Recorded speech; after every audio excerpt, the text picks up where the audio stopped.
할렐루야. 삶의 자리에서 감사함으로 하나님께 예배드리는 모든 믿음의 심령이 우리와 함께 하시는 성령 하나님의 은총이 충만하기를 축복합니다. 오늘은 성령 강림 후 넷째 주일이면서 맥주 감사 주일로 지킵니다. 2025년의 우리의 상반기를 하나님의 은총 가운데서 평안으로 지내왔음을 고백하면서 하나님의 선하신 손길에 감사와 찬양을 올려드리는 이 하루가 되기를 소망합니다. 오늘 우리가 읽은 이 출애굽기의 말씀을 맥주 감사주일에 나누기는 어울리지 않아 보이죠. 그러나 우리가 이 말씀 앞에 마음을 열고 서면 우리가 진정 감사를 고백하면서 찬양과 영광을 올려드리고 또 마음과 정성과 뜻을 다하여서 예배 드려야 할 분, 그분은 오직 하나님 한 분이심을 깨달을 수 있을 것입니다.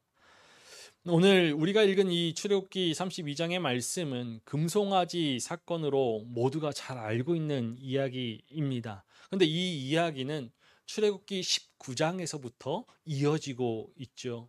이스라엘 백성들이 출애굽하여서 시내산에 도착하였을 때 하나님께서 구름 가운데 자신의 영광을 드러내 보이셨습니다. 하나님의 강림을 바라보던 백성들은 두려움에 떨었고 백성들이 하나님을 보려고 하다가 죽을까 염려하여서 모세는 하나님의 경고를 전하여 주었죠. 시내산 주위에 경계를 세워서 이 산을 거룩하게 하고 백성들을 올라오지 못하게 한 이후에 모세와 아론이 함께 올라갔습니다.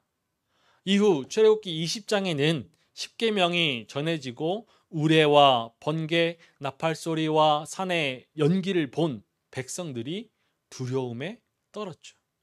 백성들은 하나님의 말씀을 자신들이 직접 듣게 되면은 죽을까 두려워서 모세에게 하나님의 말씀을 대언해 달라라고 요청합니다. 이에 모세는 홀로 하나님께서 계신 흑암으로 나아갔죠. 우리 출애굽기 20장 22절에서 24절의 말씀을 읽어보겠습니다. 여호와께서 모세에게 이르시되 너는 이스라엘 자손에게 이같이 이르라. 내가 하늘로부터 너희에게 말하는 것을 너희 스스로 보았으니 너희는 나를 비겨서 은으로나 금으로나 너희를 위하여 신상을 만들지 말고 내게 토단을 쌓고 그 위에 내 양과 소로 내 번제와 화목제를 드리라. 내가 내 이름을 기념하게 하는 모든 곳에서 내게 임하여 복을 주리라. 하나님께서 모세를 통하여서 은으로나 금으로나 너희를 위하여 신상을 만들지 말라고 분명하게 말씀하셨습니다. 십계명의 제2계명에서도 이 점을 분명하게 말씀하셨죠. 그리고 하나님께 번제와 화목제를 드리면은 복을 주시겠다라고 약속하셨습니다. 이후에 모세는 하나님의 율법을 백성들에게 전해주었고 백성들과 함께 번제와 화목제를 드렸습니다. 그리고 모세는 하나님의 율법과 계명을 기록한 돌판을 주시겠다라고 하는 하나님의 부르심에 다시 산에 올라가서 40일을 머물게 되었죠. 이 금송아지 사건은 이 같은 배경에서 일어났습니다. 백성들은 모세와 아론이 하나님을 대면하고 돌아오는 것을 보았습니다. 그리고 모세가 하나님의 율법을 전해 듣고 오는 것 또한 보았죠. 그리고 여전히 하나님의 영광이 시내산 위에 머물고 있었습니다. 그런데 백성들이 아론에게 요청하죠. 오늘 우리가 읽은 1절의 말씀을 다시 한번 읽어보겠습니다. 백성이 모세가 산에서 내려옴이 더딤을 보고 모여 백성이 아론에게 이르러 말하되 일어나라 우리를 위하여 우리를 인도할 신을 만들라. 이 모세 곧 우리를 애굽 땅에서 인도하여 낸 사람은 어찌 되었는지 알지 못함이니라. 우리를 인도할 신을 만들라. 백성들이 이렇게 요청하는 것은 자신들을 애굽 땅에서 인도하여 낸 사람 모세가 어찌 되었는지 알지 못하였기 때문이죠. 모세가 시내산에 올라간 지 40일이 되도록 내려오지 않았기 때문입니다. 하나님께서 약속하여 주신 젖과 꿀이 흐르는 땅, 그 땅으로 향하는 길이지만 백성들의 상황과 형편은 매일매일 위기의 연속이었습니다. 출애굽하여서 자유와 해방을 누리지만 애굽에 있을 때에는 생존의 위기는 없었죠. 그러나 광야에 있는 이 시간, 두려움과 불안 속에서 하루하루의 삶을 견뎌야 합니다. 그래서 불안 속에서 우리를 인도할 신을 만들라라고 요청하였죠. 모세가 시내산에서 내려올 것을 기다리지 못한 아론과 백성들의 그 시간은 불안이 가득한 시간이었습니다. 출애굽에 하나님을 온전히 신뢰하는 일에 실패하는 그러한 시간이었죠.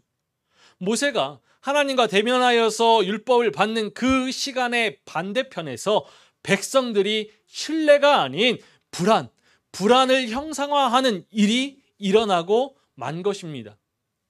백성들의 요청을 들은 아론이 백성들에게 명령하죠. 우리 출애굽기 32장 2절의 말씀을 읽어보겠습니다. 아론이 그들에게 이르되 너희의 아내와 자녀의 귀에서 금고리를 빼어 내게로 가져와라. 백성들이 이 말을 듣고서 금고리를 모아서 아론에게 가져오죠. 우리 4절의 말씀을 읽어보겠습니다. 아론이 그들의 손에서 금고리를 받아 부어서 조각칼로 새겨 송아지 형상을 만드니 그들이 말하되 이스라엘아 이는 땅에서 인도하여 낸 너희의 신이로다 하는지라. 아론이 금을 녹여 부어서 조각칼로 새겨 송아지 형상을 만들었습니다. 금송아지는 백성들의 불안과 두려움을 해소하기 위한 그러한 자구책이었죠. 눈에 보이지 않는 하나님을 대신하여서 하나님의 임재를 눈으로 확인할 수 있는 그러한 형상이었습니다. 금송아지를 보니까 두려움과 불안이 일순간 사라집니다. 이후 아론은 여호와의 절일, 즉 절기를 선포하고 금송아지 앞에서 절기를 지키죠. 우리 6절의 말씀을 읽어보겠습니다. 이튿날에 그들이 일찍이 일어나 번제를 드리며 화목제를 드리고 백성이 앉아서 먹고 마시며 일어나서 뛰놀더라. 백성들은 금송아지 앞에 번제물과 화목제물을 드렸습니다.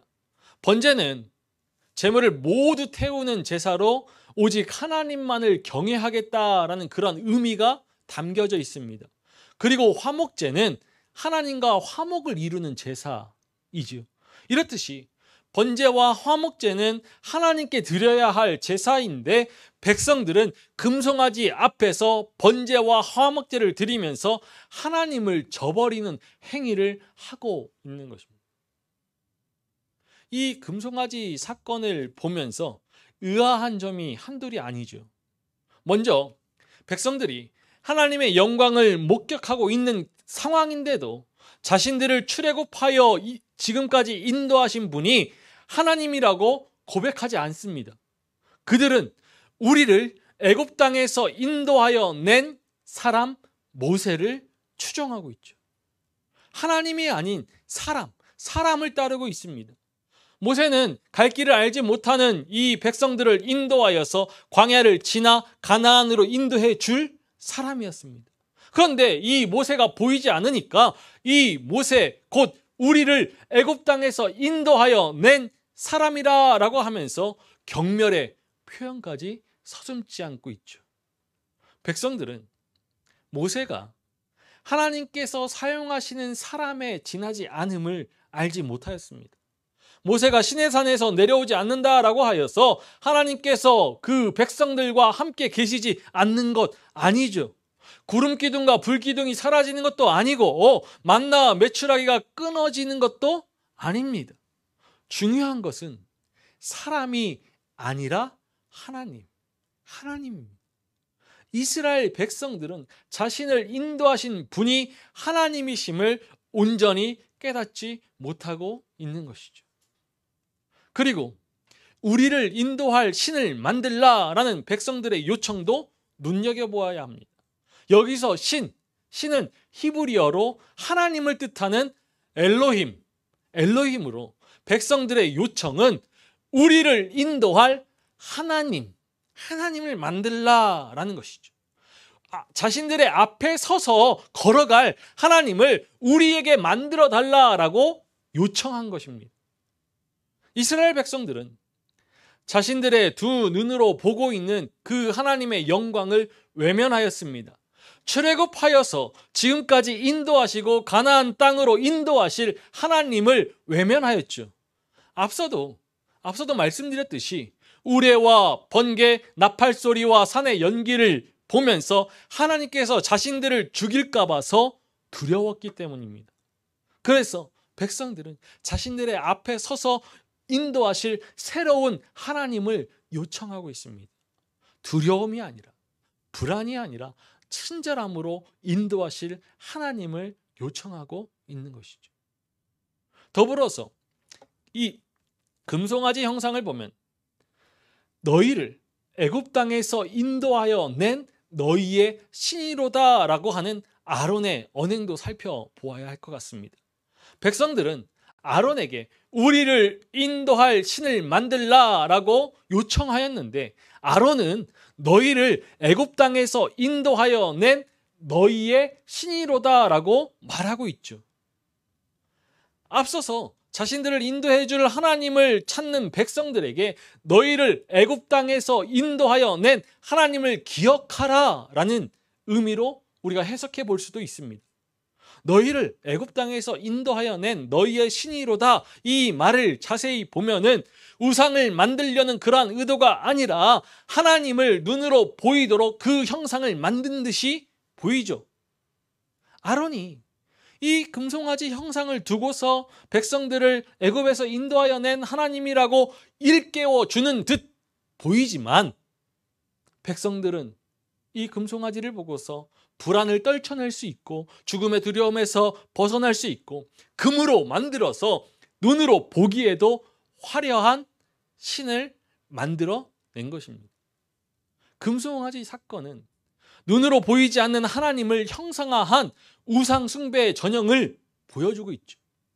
백성들의 요청과 이후에 나오는 하나님의 책망에서 나오듯이 분명 우리를 위하여 신을 만든 것입니다. 형상을 만드는 일이 하나님의 영광을 위한 그 일이 아니라 인간 스스로를 위한 일이었죠.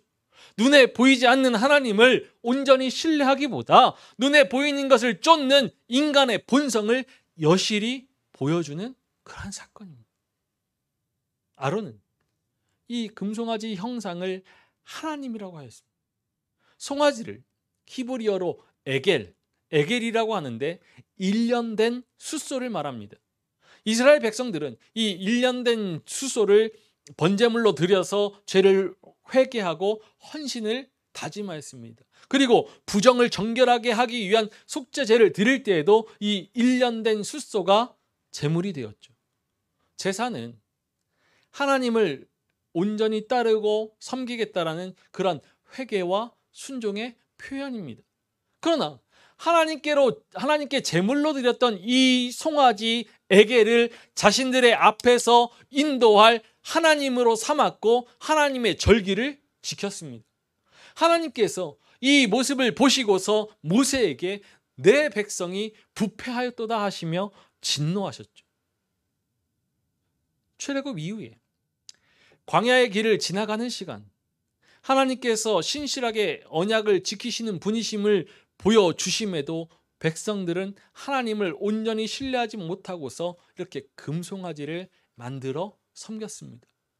아론이 금을 녹여 부어서 조각칼로 새겨서 이 송아지 형상을 만든 것, 이것은 애굽의 우상 숭배에서 비롯된 것이죠.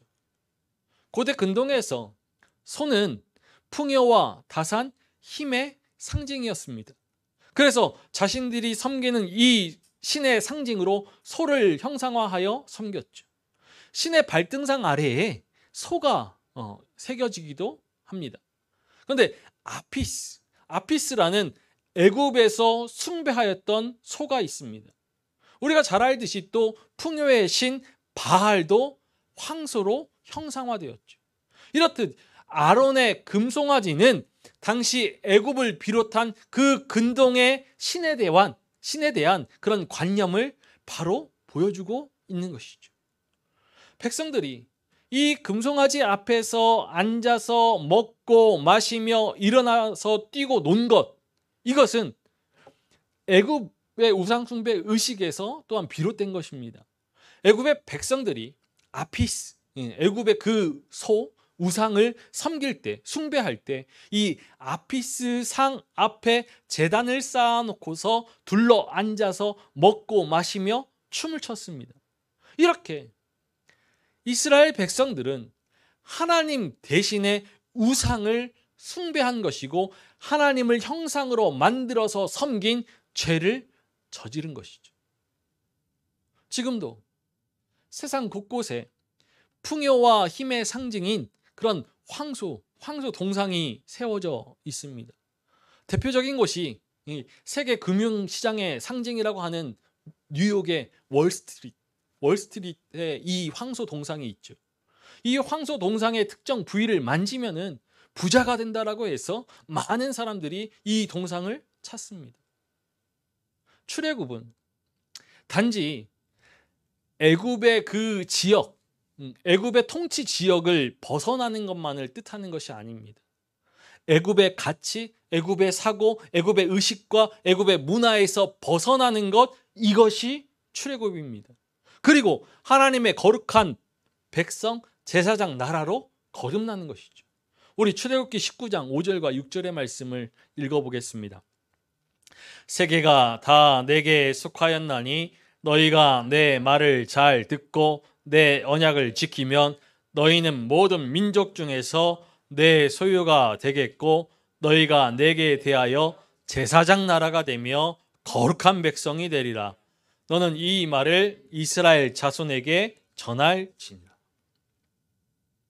출애굽은 애굽의 가치와 사고, 의식과 문화에서 벗어나서 하나님의 가치, 하나님의 사고, 하나님의 의식과 하나님의 문화, 하나님의 통치에 젖어드는 것입니다. 그러나 아론을 비롯한 백성들은 온전한 출애굽을 이루지 못하고 있는 것이죠. 여전히 애굽의 가치와 사고, 의식과 문화에 젖어 있었습니다. 하나님을 향한 그 신앙도 애굽적인 그 의식의 한계 안에서 가지고 있었던 것이죠. 이스라엘 백성들의 금송아지가 우리 안에도 존재합니다.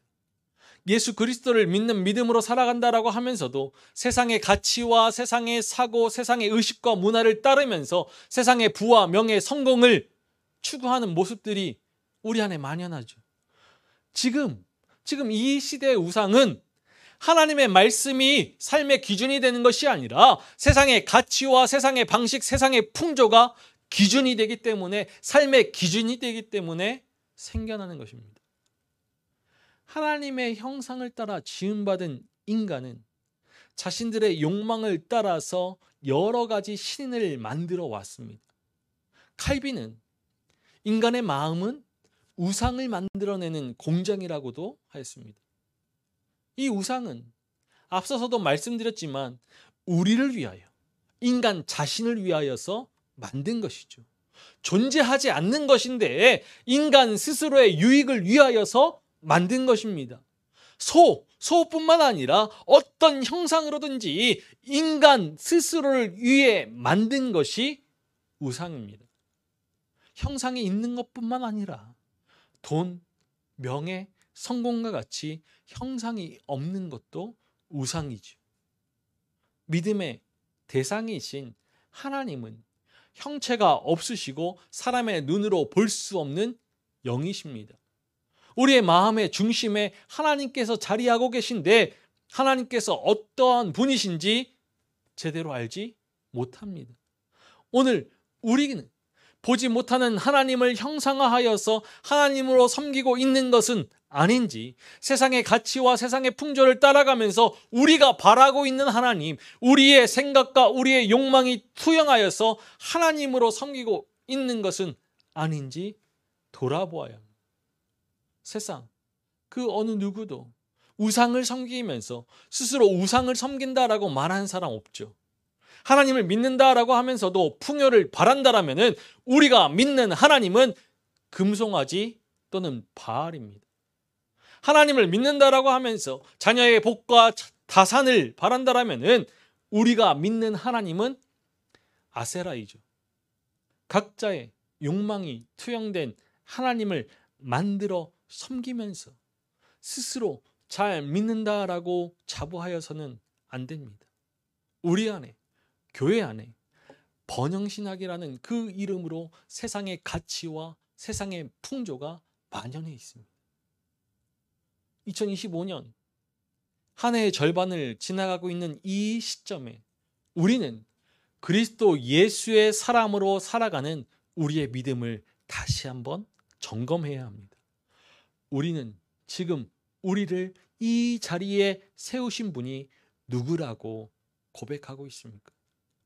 하나님의 손에 붙들린 인생으로 생명의 풍성한 공급하심과 하늘의 은혜와 평강으로 살아가는 믿음의 삶이라고 고백하면서도 이스라엘 백성들과 같이 금송아지를 만들고 섬기고 있는 것은 아닌지 살펴보아야죠. 맥주감사주의, 인생의 걸음을 인도하신 하나님께서 우리의 눈에 보이지 않는다라고 하여서 진정한 감사를 드리지 못하고 있는 것은 아닌지 돌아보아야죠. 신명기 26장은 이스라엘 역사 신조와 함께 이스라엘 백성들이 가나안 땅에 들어가서 모든 소산의 만물을 거둘 때 하나님 앞에 곡식을 가지고 나아가서 감사의 제사를 드리는 그러한 규정이 기록되어져 있습니다.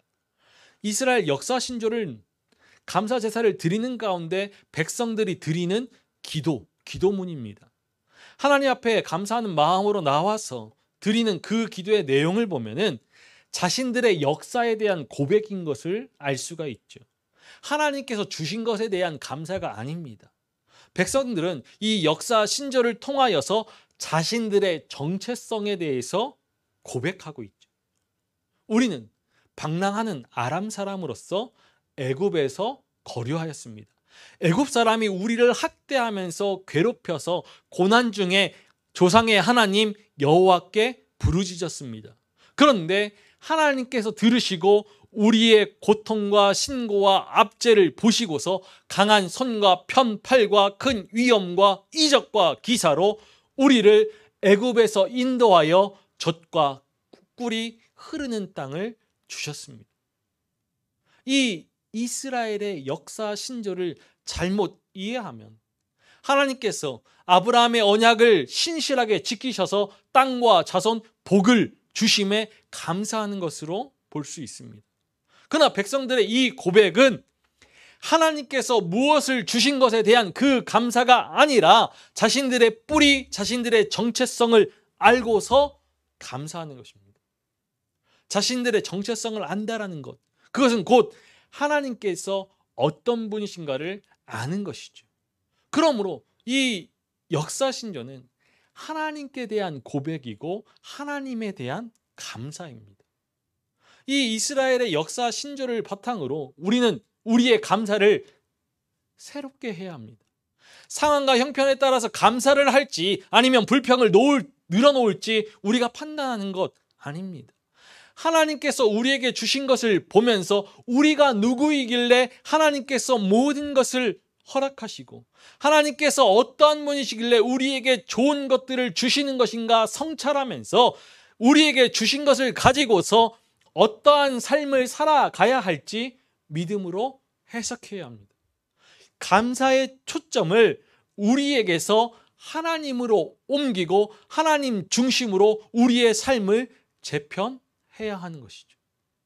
진정한 감사는 예수 그리스도를 영접하여서 믿음으로 의롭다 함을 받은 하나님의 자녀가 이전과는 다른 변화된 삶을 살아가고 우리의 삶에서 누리는 그 하나님의 은총 속에서 우리의 정체성, 우리의 뿌리를 깨달으면서 그리스도 예수의 사람으로 표대를 향하여 달려나아가는 그 삶을 살아감에 감사하는 것입니다. 이전과는 다른 변화된 삶을 살아가는 것, 옛 사람을 벗어버리고 그리스도로 옷 입은 새 사람이 된 것을 감사하는 것, 이것이 우리의 진정한 감사이죠. 하나님의 은총으로 우리의 삶이 풍요를 누리는 것, 그것은 감사의 제목이 아닙니다. 하나님의 은총으로 우리가 거듭난 것, 새 사람이 된 것, 이것이 진정한 감사의 제목이죠. 이것이 이스라엘의 감사였고 우리가 고백하여야 할, 우리의 삶으로 살아야 할 감사입니다. 우리 눈에 보이지 않는 하나님은 풍요의 신이 아닙니다. 하나님은 우리의 인생을 생명의 길로 인도하시는 분이시죠. 악인들의 꾀를 따르지 않도록, 죄인들의 길에 서지 않도록, 오만한 자의 자리에 앉지 않도록 우리를 인도하시는 분, 우리를 이끄시는 분이 하나님이십니다. 우리가 삶 속에서 맛보게 되는 그 풍요는 하나님의 그 선하신 인도하심에 순종하였을 때 누리는 은총이죠. 그러나 우리는 분명히 기억해야 합니다. 삶의 풍요는 하나님을 믿고 섬길 때 얻을 수 있는 진정한 복이 아니죠. 믿음의 길을 오롯이 걸어갈 때 누리는, 얻게 되는 부수적인 복입니다. 지금 이 자리에 우리를 인도하신 하나님은 우리의 삶에 평안을 덧입히시고 모든 복을 허락하신 하나님이십니다. 우리 눈에 보이는 것들을 의지하려 하지 말고 보이지는 않지만 언제나 우리와 함께 하시는 하나님을 신뢰해야 합니다. 우리의 시선을 세상의 부와 명예, 성공에 빼앗기지 않고 오직 하나님께만 메어 두고서 우리의 믿음을 오롯이 세워갈 때 우리는 하나님의 사람으로 진정한 감사를 드릴 수 있게 될 것입니다. 오늘 이 금송아지 사건을 통해서 하나님께서 어떤 분이신지를 기억할 수 있기를 소망합니다. 지금까지 우리를 인도하신 분은 하나님 한 분이심을 고백하면서 하나님의 인도하심에 순종하여 마지막 때까지 표대를 향하여 달려갈 수 있기를 소망하고 결단할 수 있었으면 좋겠습니다. 우리의 인생을 붙드시고 생명의 길로 인도하시는 하나님은 우리의 삶의 모든 필요를 아시고 시시때때로 합당한 은혜를 부어주시는 선한 목자이십니다. 신실하신 하나님께서 우리를 굳건히 붙드시고 표대에 이르도록 인도하시며 사랑의 은총으로 모든 것을 넉넉히 이기도록 하실 것입니다. 참 기쁨과 만족을 누리면서 생명의 풍성한 은총을 매일매일의 삶 속에서 누리도록 하실 것이죠. 맥주 감사주의 이 하루를 보내면서 오직 하나님만이 우리를 인도하실 분, 한 분이신 하나님이심을 고백하면서 이전과는 다른 변화된 삶을 결단하고 그리스도의 증인으로 살아갈 수 있기를 소망합니다. 성령을 거스르는 육신의 소욕은 이미 십자가에 못 박은 그리스도로 옷 입은 새 사람임을 기억하면서 새 사람의 삶을 살아갈 수 있기를 소망합니다. 우리의 삶에 세상의 가치와 풍조를 쫓는 그 금송아지가 있다라면 과감하게 내어버리고 우리를 인도하시는 분 오직 하나님께 합당한 찬양과 경배와 감사를 올려드릴 수 있기를 소망합니다. 지나온 인생의 시간 우리를 인도하신 하나님께 감사하면서 남은 이 한 해의 시간 동안 우리를 인도하실 하나님을 의지하고 의뢰하는 우리 사랑하는 믿음의 가족들 그 삶에 표대를 향하여 달려나아가는 신실한 믿음이 충만하기를 주님의 이름으로 간절히 축원합니다.